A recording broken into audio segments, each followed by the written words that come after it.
Muy buenos días, tengan ustedes queridos hermanos. En esta oportunidad estamos grabando una serie de temas para estar cada vez mejores preparados para la segunda venida de Cristo. Somos de la Iglesia Adventista del Séptimo Día, Movimiento de Reforma, y en esta oportunidad hemos decidido grabar una serie de temas, ¿no? Nuestro primer tema se titula Hábitos de estudio. ¿No? Recuerden bien, hábitos de estudio. Para lo cual primeramente vamos a pedir la dirección de nuestro Padre Celestial, para lo cual les invito a inclinar sus rostros para poder hacer la oración.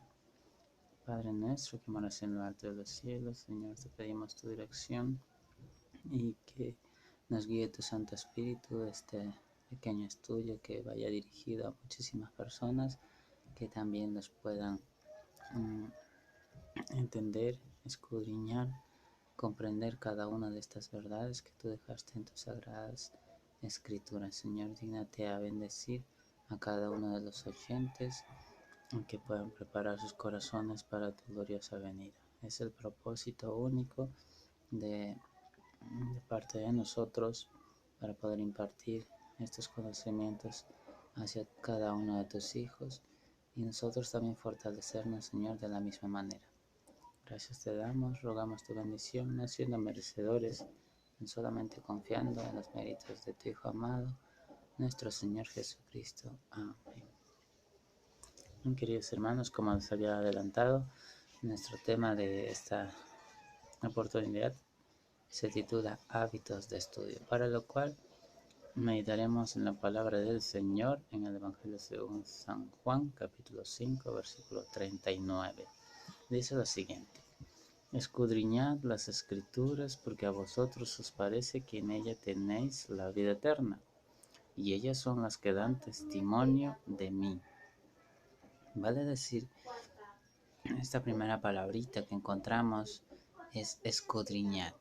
Quiere decir lo siguiente: examinar una cosa cuidadosamente para conocer todos sus detalles o para descubrir algo. Quiere decir entonces que debemos examinar las Escrituras para poder comprender mejor cada uno de sus detalles y de esa forma descubrir algo de repente que tenemos para nosotros que sea de gran bendición. Y efectivamente el versículo continúa diciendo, ¿no? Porque a vosotros os parece que en ella tenéis la vida eterna. Y esta es una promesa que viene de parte de nuestro Padre Celestial. La vida eterna es nuestro principal fuente y razón de estudio, nuestro propósito. Y ellas son las que dan testimonio de mí, dice también la palabra, ¿no? El Señor Jesucristo es quien está mencionando estas palabras, diciendo que la Biblia da testimonio de sí mismo. Tenemos otro texto, queridos hermanos, para analizar, en San Juan capítulo 20, versículo 31. Pero estas cosas se han escrito para que creáis, ¿verdad? Para que creáis que Jesús es el Cristo. Tiempo atrás, en el Antiguo Testamento, mayormente se predicaba que vendría el Mesías. Mesías quiere decir Cristo, ¿no? Cristo. Y Jesús es el Cristo. Por lo tanto, para creer en Cristo, en Jesucristo, ¿no? El Hijo de Dios, ya sea de paso, y para que creyendo en Él tengamos vida eterna. Entonces vuelve a ratificar lo que dijo al comienzo, ¿no? Estos textos, si bien es cierto, lo escribió el discípulo Juan, en ambos casos resalta dos cosas: la vida eterna y el testimonio de Jesucristo. La Biblia también muchas veces es comparada con mucho acierto a una mina de oro y a otros metales preciosos. Según Steven Nelson Haskell, en su libro Las 12 tribus de Israel y los 144.000, escribió lo siguiente, y dice así: La Biblia es muchas veces comparada, con mucho cierto, a una rica mina de oro y otros metales preciosos. En muchos casos, parte del tesoro, escuchen bien, parte del tesoro es encontrado cerca de la superficie, pero siempre la mayor y mejor porción está en la parte más profunda de la mina. Muchos investigadores superficiales se conforman con las pepitas de oro, ¿no? Encontradas mediante una cómoda búsqueda y sin profundizar en la mina. Precisamente por eso, gran número deja a un lado la palabra de Dios y muere espiritualmente por inanición. Es decir, se quedan enanitos y posteriormente no llegan a desarrollar y mueren espiritualmente. Cuando en realidad a su disposición se encuentra un tesoro de incalculable valor. Entonces muchas personas nos dificultamos de repente para poder estudiar la Biblia porque no la entendemos. Sin embargo, debemos esforzarnos en seguir escudriñando. Y precisamente para eso es que se desarrolla esta serie de temas, mis queridos hermanos. Entonces, vuelvo a repetir, las Sagradas Escrituras es comparada como una mina de oro. Y hay otros metales preciosos que sirven para la edificación del alma, de las personas, de nuestra característica, de nuestra personalidad, para ir mejorando en esos aspectos, para ser unas personas de principios, ¿verdad? Ahora, es muy importante también resaltar la oración. La oración es fundamental para el estudio de las Sagradas Escrituras, ya que gracias a la oración el Espíritu Santo graba cada una de las verdades en nuestras mentes y nos enseña el Santo Espíritu de Dios. Vamos a indagar un poquito al respecto lo que dice el libro Conflicto de los Siglos, página 366. A medida que estudiaba y oraba fervorosamente, dice Guillermo Miller, para que Dios le alumbrara, ¿no? Para que Dios le alumbrara. Lo que antes le había parecido oscuro se le aclaraba. Experimentaba la verdad de las palabras del salmista. ¿Qué decía el salmista? Decía, al abrirse, iluminan tus palabras, haz entender a los sencillos. Salmo 119 y 130. Qué interesante que Guillermo Miller, quien investigó acerca de la segunda venida de Cristo, él comprendió de que la oración era necesaria para poder entender. También él mismo declaró en ese mismo capítulo 365, párrafo 2, declaró lo siguiente. Encontré que el Señor Dios era una roca en medio del océano de la vida. La Biblia llegó a ser entonces mi principal objeto de estudio y puedo decir en verdad que la escudriñaba con gran deleite. Encontré que no se había dicho ni aún la mitad de lo que contenía. Me admiraba de que no hubiese visto antes su belleza y magnificencia y de que hubiese podido rechazarla. En ella encontré revelado todo lo que mi corazón podía desear y un remedio para toda enfermedad del alma. Ahí están los otros tesoros, ¿verdad? Los otros metales preciosos que dice, ¿no? El remedio para la enfermedad del alma. Perdí enteramente el gusto por otra lectura y me apliqué de corazón a adquirir sabiduría de Dios. Es lo que resalta dentro de nuestro tema, hábitos de estudio, adquirir sabiduría de Dios. Miller hizo entonces pública la profesión de fe que había despreciado antes. Es muy importante, queridos hermanos, entender esto, la profesión de fe.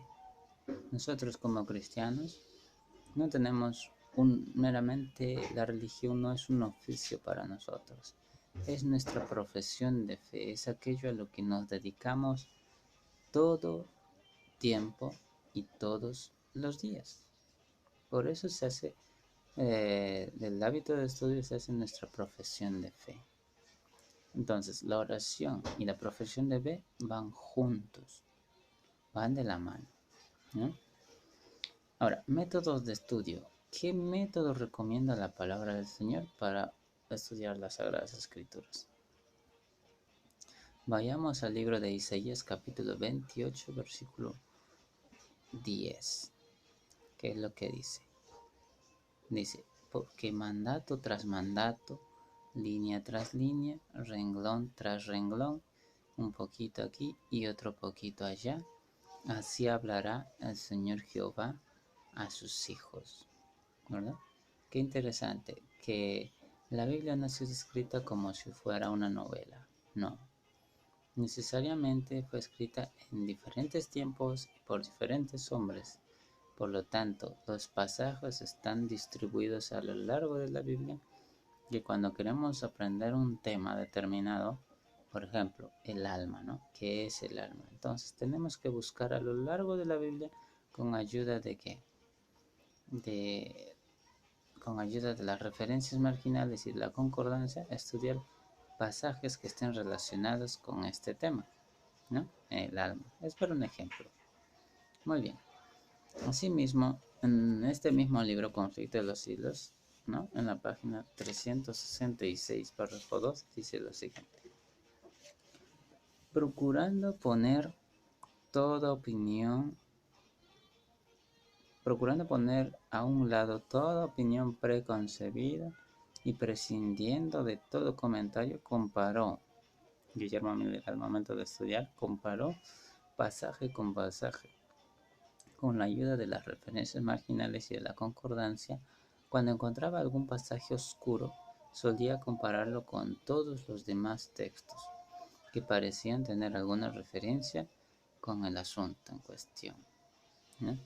Entonces, se cumple aquí lo que dice Isaías 28:10, que se tiene que comparar pasaje con pasaje, ¿no? Versículo tras versículo, la palabra de Dios. Y así vamos a encontrar la aclaración de lo que estamos estudiando.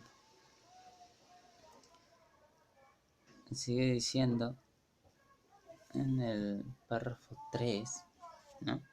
El conflicto de los siglos, página 366, párrafo 3, continúa diciendo, con gran regocijo comprobó que los símbolos proféticos podían ser comprendidos. Vale decir que la Biblia, queridos hermanos, también está escrito en símbolos, ¿no? En símbolos proféticos que quieren decir algo hacia el futuro, ¿no? Estos podían ser comprendidos, que todas las diferentes figuras, metáforas, parábolas, similitudes, etc., estaban explicadas en su contexto inmediato. ¿Qué es el contexto inmediato? El contexto inmediato es lo que se encuentra después y antes del versículo. Digamos, estamos leyendo el libro de Isaías, capítulo 28, versículo 10, ¿verdad? El contexto anterior sería los capítulos 7, 8 y 9, inclusive más hacia atrás. Y el contexto posterior al versículo que estamos estudiando es el versículo 11, 12 y 13 y 14 y así sucesivamente hasta donde lo consideremos necesario. Entonces allí se explica, ¿no? Se explica el texto o el versículo en cuestión que se está estudiando. Ahora, si no encontramos allí, entonces buscamos los términos que están expresados en otros pasajes, ¿no? Y que cuando son explicados, ahora sí quedan entendidos, ¿no? Entendidos literalmente. El libro de Amós, capítulo 3, versículo 7, nos dice el propósito de por qué Dios dejó las Sagradas Escrituras. ¿Saben cuál es? Es conocer los secretos de Dios. Porque el texto dice lo siguiente, porque no hará nada el Señor Jehová sin que revele a sus siervos los profetas el propósito de Dios, ¿no? Entonces sus secretos de Dios es para nosotros, queridos hermanos, y los expresa a través de sus santos profetas. También dice, ¿cuál es el otro propósito de las Sagradas Escrituras? Dice también lo siguiente, toda escritura es inspirada por Dios y útil para redarguir, para enseñar, para corregir, para instruir en justicia. De repente nos dificultamos con la palabra redarguir, ¿verdad? Quiere decir amonestar o convencer, ¿no es cierto? Entonces, toda escritura es inspirada por Dios. Eso es clave. Toda.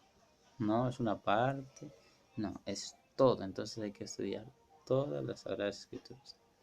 Y es útil para enseñar, para amonestar, para convencer, para corregir, para instruir en justicia, ¿no? La justicia emana del Señor Jesucristo.